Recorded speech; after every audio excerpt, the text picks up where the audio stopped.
अस्सलाम वालेकुम। मैकेनिक्स में आज हम चैप्टर स्टार्ट करेंगे कंपोजिशन ऑफ फोर्सेस। उसमें जो हमारा फर्स्ट टॉपिक है वो ये है कि अगर हमारे पास कोई दो फोर्सेस हैं पी और क्यू और वो किसी सर्टेन एंगल अल्फ़ा पे वो एक्ट कर रही हैं, तो जो उन दोनों फोर्सेस का रिजल्टेंट होगा वो ऐसे लिखा जाएगा। Resultant R P square plus Q square plus 2pq cos alpha होगा। जो वो एंगल उनका है उसका स्क्वायर रूट है। इस रिज़ल्ट को हम प्रूव करते हैं, फिर इसको क्वेश्चन में यूज़ भी करेंगे। तो डायग्राम ये है कि फ़र्ज़ करें हमारे पास एक फोर्स है, ये पी फोर्स है जो कि ओ ए है, और एक फोर्स है हमारे पास क्यू, ये क्यू फोर्स है जो कि ओ बी के अलोंग है, और ये जो एंगल बना रही है ये एंगल बना रही है अल्फ़ा। ठीक है। अब इन दोनों फोर्सेस का जो रिजल्टेंट है वो फॉर एग्जांपल हमारे पास ये रिजल्टेंट है दोनों फोर्सेस का, ये रिजल्टेंट है आर जो कि एंगल बना रहा है फोर्स पी के साथ थीटा।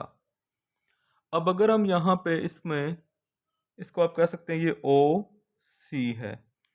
अगर हम यहाँ पे पैरेललोग्राम कंप्लीट करें, जैसा कि ये फोर्स जो है इसको यहाँ पे पैरेलल उठा के रखा जा सकता है, और इसी तरह ये जो फोर्स है इसको इधर यहाँ पे पैरेलल उठा के यहाँ पे रखा जा सकता है।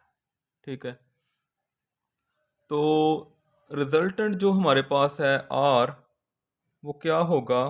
फिलहाल तो रिजल्टेंट होगा दोनों फोर्सेस का सम पी प्लस क्यू। हमें रिजल्टेंट की मैग्नीट्यूड फाइंड करनी है कि वो इसके इक्वल है, ये जो रिजल्ट है। ठीक है। तो हम ऐसा करते हैं, हम ये जो लाइन स्ट्रेट है यहाँ से एक परपेंडिकुलर ड्रा कर देंगे।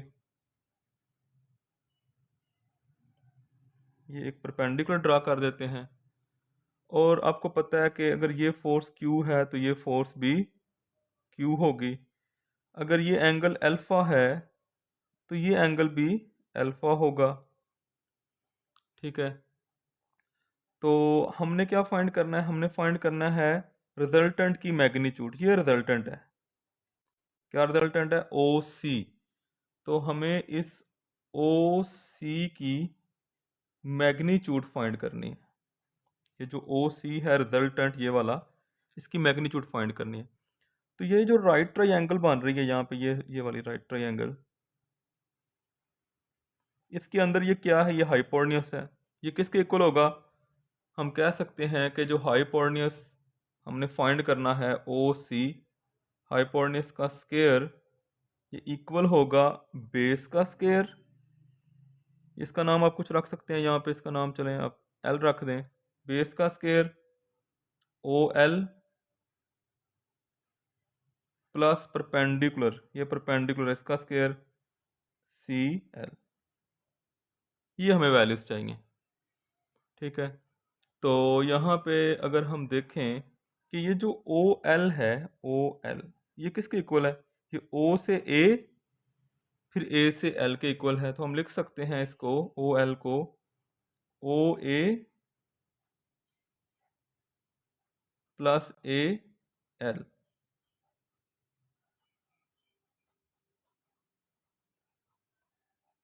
ये जो ओ एल की वैल्यू है ये ओ से ए तक है और फिर ए से एल तक है।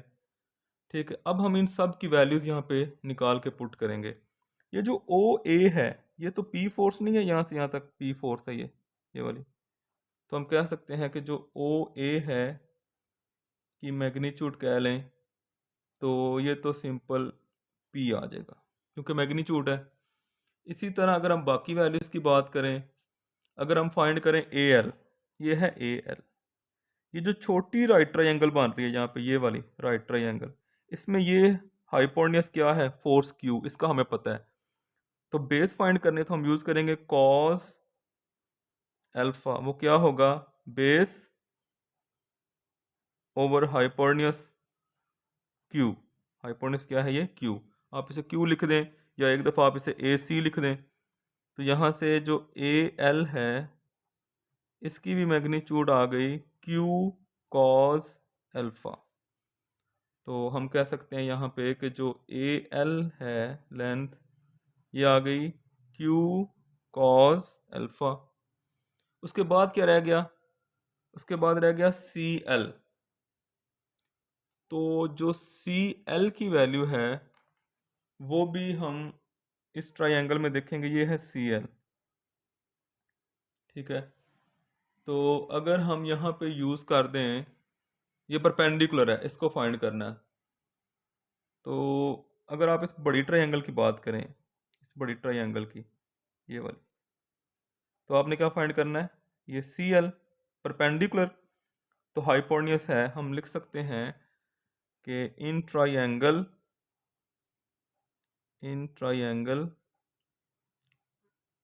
ओ सी एल या ओ एल सी क्या बनेगा, साइन,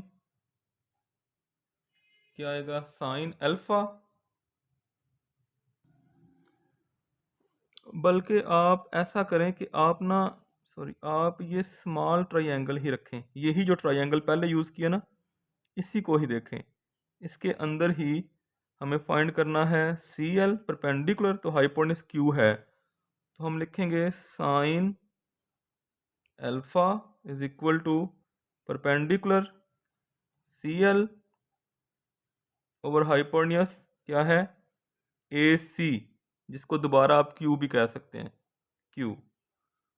तो यहाँ से सी एल जो है उसकी वैल्यू आ गई क्यू साइन अल्फा। तो ये तीसरी वैल्यू आ गई सी एल की क्यू साइन अल्फा। अब ये सारी वैल्यूज़ जब हम यहाँ पे पुट करेंगे इसके अंदर, इस वन के अंदर, तो हमारा रिक्वायर्ड रिजल्ट बन जाएगा। देखें, सबसे पहले है ओ सी। ओ सी क्या है, ये सारी लेंथ आर के इक्वल है, तो ये आ जाएगा आर का square is equal to O A क्या है, ओ ए हमारे पास पी के इक्वल है, पी प्लस ए एल क्या है, ए एल है क्यू कॉस अल्फा और इसके ऊपर होल स्क्वायर भी है, प्लस सी एल क्या है क्यू साइन अल्फा, इसका भी स्क्वायर है। स्क्वायर ओपन कर दें, P square plus Q square cos square alpha plus two P Q cos alpha और यहाँ पे Q square sine square alpha. ये पी स्क्वायर है, इन दोनों में से अगर हम कॉमन ले लें क्यू स्क्वायर तो बाकी बन जाएगा cos square alpha plus sine square alpha plus two P Q cos alpha, P square plus Q square ये बन गया वन, वन के इक्वल आ गया, plus two P Q cos alpha. अच्छा, हमें आर की मैग्नीट्यूड चाहिए, सिर्फ आर, तो दोनों तरफ स्क्वायर रूट कर दें, P square plus Q square plus two P Q cos alpha और इसका स्क्वायर रूट आ जाएगा। तो ये हमारे पास इस रिजल्टेंट की मैग्नीट्यूड आ जाएगी। अगर दो फोर्सेस हैं पी और क्यू, वो एक्ट कर रही हैं किसी भी एंगल अल्फा पे, ठीक है, उनका आपस में एंगल अल्फा बन रहा है, तो उनका रिजल्टेंट कैसे फाइंड किया जाएगा, square root of P square plus Q square plus two P Q cos alpha. हम इससे रिलेटेड कोई क्वेश्चन भी अभी कर लेते हैं। अच्छा, इस रिजल्ट के कुछ केसेस हैं, पहले हम वो केसेस पढ़ते हैं। केस वन ये है कि अगर जो दोनों फोर्सेस हैं, केस वन, जो पी और क्यू फोर्सेस हैं जो आपस में एंगल अल्फा बना रही हैं, अगर उनका एंगल अल्फा जो है वो ज़ीरो हो, दोनों फोर्सेस जो है वो पैरेलल हों, तो फिर रिजल्टेंट क्या होगा, आर हो जाएगा P square plus Q square plus two P Q cos zero. अब कॉस ज़ीरो पे होता है वन, तो P square plus Q square plus 2pq का 0 पे 1 हो गया, और ये बन जाएगा p प्लस क्यू का होल स्क्वेयर, और ये आ जाएगा p प्लस क्यू। तो ये है ग्रेटेस्ट रिजल्टेंट, दोनों फोर्सेस प्लस हो रही हैं, जिसको हम बोलेंगे ग्रेटेस्ट रिजल्टेंट। ठीक है, अगर दोनों फोर्सेस का आपस में एंगल अल्फा जो है वो ज़ीरो होगा तो ये होगा ग्रेटेस्ट रिजल्टेंट। अब अगर दोनों फोर्सेस का आपस में एंगल 180 होगा, फिर क्या होगा? Case 2, if alpha is equal to 180 degree, तो फिर आर आएगा P square plus Q square plus 2pq cos 180 degree.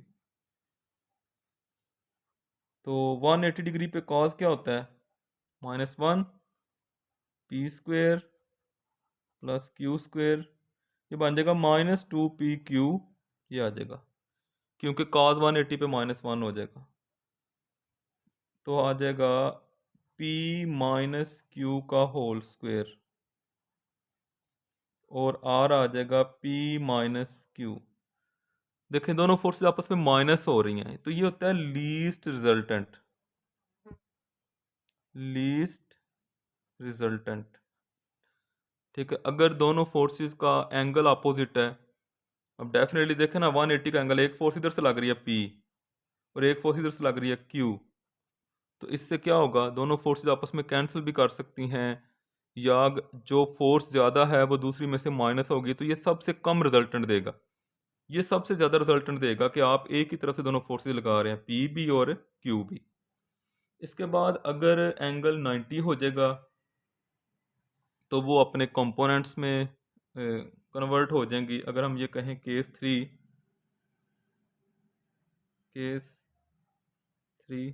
If alpha is equal to 90 degree, अगर अल्फा 90 डिग्री होगा तो फिर आ जाएगा P square plus Q square 2pq cos 90, cos 90 पे होता है 0, तो ये सारी टर्म 0 हो जाएगी, तो ये बन जाएगा P square plus Q square का स्क्वेयर रूट। अच्छा, एक और केस, अगर एक फोर्स दूसरी फोर्स के इक्वल हो जाए, case 4, if P force is equal to Q force, अगर दोनों इक्वल आ जाए फिर क्या होगा? R is equal to P square again P square, Q की जगह पे भी P अगर आ जाए, 2p again P cos alpha, ये बन जाएगा पी स्केयर बन जाएगा 2p स्केयर, ये बन जाएगा again 2p square cos alpha. इसमें से कॉमन लें, 2p स्केयर कॉमन लें, 1 प्लस कॉस अल्फा बच जाएगा। ठीक है, और ये बनेगा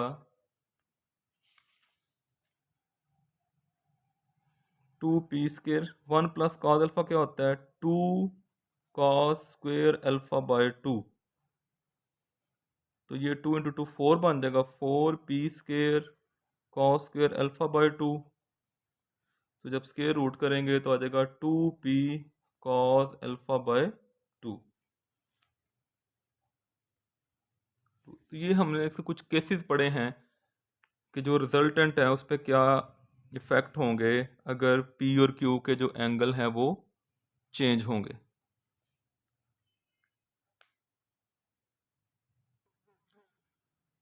अभी हम एक एग्ज़ाम्पल करते हैं, ये बहुत इंपॉर्टेंट एग्ज़ाम्पल है। एग्ज़ाम्पल ये है कि अगर दो फोर्सेस हैं, उनका ग्रेटेस्ट रिजल्टेंट, अभी हमने पढ़ा था ग्रेटेस्ट रिजल्टेंट क्या होता है, जब उनका एंगल क्या होता है? 0। अगर उनका दो फोर्सेस हैं, अगर उनका ग्रेटेस्ट रिजल्टेंट जो है वो P हो, और उनका जो लीस्ट रिजल्टेंट है जब 180 का एंगल होगा वो Q हो, तो उन दोनों फोर्सेस का रिजल्टेंट ये शो करना है। तो हम ऐसा करते हैं कि सबसे पहले दो फोर्सेस लेट कर लेते हैं, let F1 and F2, be two given forces. ठीक है, ये हमारे पास कोई दो फोर्सेस हैं। अकॉर्डिंग टू कंडीशन उनका जो ग्रेटेस्ट रिजल्टेंट है, ग्रेटेस्ट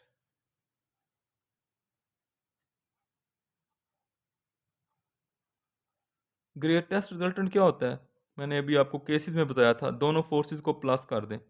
वहाँ पे क्या किया था, जब एंगल ज़ीरो बनाया था, अगर P और Q दो फोर्सेस हैं तो उनका, अगर P और Q दो फोर्सेस हैं तो उन दोनों का ग्रेटेस्ट रिजल्टेंट था, उनको प्लस कर दें। यहाँ पे फोर्सेस हैं F1 F2, तो ग्रेटेस्ट रिजल्टेंट होगा इन दोनों को प्लस कर दें। और क्वेश्चन में गिवन है कि जो ग्रेटेस्ट रिजल्टेंट है उसकी जो मैग्नीट्यूड है वो P है, तो इसका मतलब है हम इसको P के इक्वल रखेंगे और ये मैग्नीट्यूड है, तो आप F1 प्लस F2 कर सकते हैं, वेक्टर का साइन ना भी लगाएं। इसको कह दिया नंबर वन। इसी तरह जो लीस्ट रिजल्टेंट है,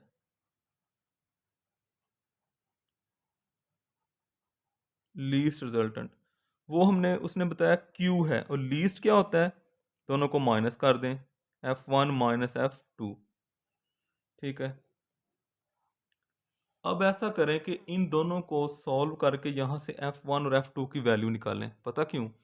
आपने प्रूव करना है कि जो रिजल्टेंट है इन दोनों फोर्सेस का, किन दोनों फोर्सेस का, F1 और F2 का, वो ये है। तो आपको पता है रिजल्टेंट कैसे निकालते हैं, दो फोर्सेस अब कौन सी हैं, अब दो फोर्सेस P और Q नहीं है बल्कि F1 और F2 हैं। तो फार्मूला जो हमने ड्राइव किया था वो क्या था, F1 का स्केयर प्लस F2 का square plus 2F1 F2 cause alpha और स्केयर रूट। क्योंकि फोर्सेस P और Q नहीं है बल्कि F1 और F2 हैं, तो फिर फार्मूला ये बनेगा। अब इनकी वैल्यूज चाहिए, तो वो कैसे निकलेंगी, वो यहाँ से आप देख लें। P इक्वल है F1 प्लस F2 और Q इक्वल है F1 माइनस F2। दोनों को ऐड कर दें, जब ऐड करेंगे ये cancel, P plus Q is equal to 2F1। ठीक है, तो यहाँ से F1 आ जाएगा P प्लस Q ओवर 2। इसी तरह इनको सब्ट्रैक्ट भी कर दें। तो बहरहाल मैं यहाँ पे वैल्यूज़ पुट करता हूँ, तो वो वैल्यूज़ ये आ रही हैं। F1 की वैल्यू आ रही है P प्लस Q ओवर 2 इसका स्केयर, और अगर आप इनको सब्ट्रैक्ट करेंगे इन दोनों को, तो F2 की वैल्यू आ जाएगी P माइनस Q ओवर 2 इसका square plus 2 F1 P plus Q over 2 F2 P minus Q over 2 and cause alpha, और इसका स्केयर रूट है, स्केयर रूट का पावर 1/2 भी कह सकते हैं। अब इसको सिंप्लीफाई करके ये आंसर लेके आना है। ठीक है, तो सबसे पहले स्केयर ओपन करें, P square plus Q square plus 2PQ divided by 4। यहाँ पे P square plus Q square minus 2PQ over 4, ये एक 2 कैंसिल भी हो रहा है। इसको आप बाहर लिख सकते हैं P square minus Q square over 2 into cos alpha, मतलब एक 2 कैंसिल हो जाएगा, ए प्लस बी ए माइनस बी, और इसका स्क्वेयर रूट की बजाय आप इसके ऊपर लगा दें होल पावर 1/2। ठीक है, अगर हम इसका एलसीएम करें, 4 इसका एलसीएम आ रहा है, तो ये ऐसे हो जाएगा कि 4 एलसीएम आ जाएगा, 4 4 से cancel, P square plus Q square plus 2PQ, यहाँ पे भी 4 cancel, P square plus Q square minus 2PQ। अच्छा, यहाँ पे ऐसा होगा 4 में से 2 कैंसिल होगा, तो ये बन जाएगा 2P² कॉस अल्फा और माइनस 2Q² कॉस अल्फा। ठीक है, अच्छा अब इसको हम मज़ीद आगे देखते हैं। कुछ कैंसिल हो रहा है, ये कैंसिल हो रहा है, P² बन जाएगा 2P², Q² और Q² बन जाएगा 2Q²। उसके बाद है plus 2P² cos alpha minus 2Q² cos alpha over नीचे है 4।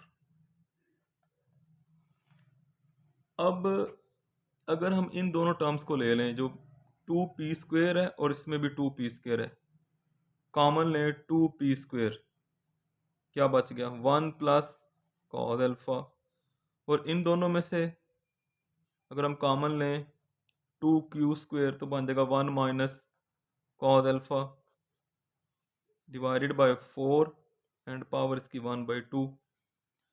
तो यहाँ पे अब हम यूज़ करते हैं वो जो हाफ एंगल फार्मूला होता है। कैसे, ये अब देखिएगा, ये step 2p², 1 plus cos alpha क्या होता है, ये होता है 2 cos square alpha bye 2, 1 plus cos alpha 2 cos square alpha bye 2, 2q², 1 minus cos alpha होता है 2 साइन स्क्वायर अल्फ़ा बाय 2, और डिवाइडेड बाय जो 4 है और इसकी होल पावर 1/2 आ गई। ठीक है, अच्छा अब ये बनेगा यहाँ पे,